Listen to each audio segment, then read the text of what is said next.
Mammootty നായകനായെത്തുന്ന mass action comedy ചിത്രം ടർബോയുടെ booking ആരംഭിച്ചു. ലോകമെമ്പാടും ചിത്രത്തിന്റെ ബുക്കിംഗ് അതിവേഗത്തിലാണ് നടക്കുന്നത്. നിമിഷ നേരം കൊണ്ട് ബുക്കിംഗ് മഴയാണ് നടക്കുന്നത്. ലോകമെമ്പാടും 1 കോടി രൂപ ടിക്കറ്റുകൾ വിറ്റുകഴിഞ്ഞു. ചിത്രത്തിന്റെ റിലീസിനായി ഇനിയും ഒരാഴ്ച ബാക്കിയുള്ളപ്പോഴാണ് റെക്കോർഡ് വിൽപ്പന നടക്കുന്നത്. UK-യിൽ റെക്കോർഡുകൾ തകർത്തുകൊണ്ടാണ് ചിത്രത്തിന്റെ തേരോട്ടം. ജർമ്മനിയിൽ ഏറ്റവും വലിയ റിലീസുള്ള മലയാള ചിത്രമായി ടർബോ മാറി. കേരളത്തിൽ തിയേറ്റർ ചാർട്ടിംഗ് നടക്കുന്നു. 300-ലധികം തിയേറ്ററുകളിൽ കേരളത്തിൽ ടർബോ എത്തും. 2 മണിക്കൂർ 35 മിനിറ്റാണ് ചിത്രത്തിന്റെ ദൈർഘ്യം. ട്രെയിലർ വൻ ആവേശമാണ് ആരാധകർക്കിടയിലും പ്രേക്ഷകർക്കിടയിലും ജനിപ്പിക്കുന്നത്.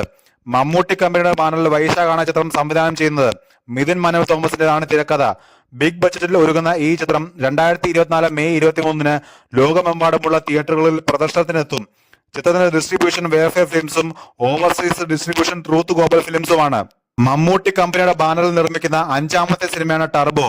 ജീപ്പ് ഡ്രൈവറായ ജോസിന്റെ കഥയാണ് ചിത്രം പറയുന്നത്. ജോസ് എന്ന കഥാപാത്രം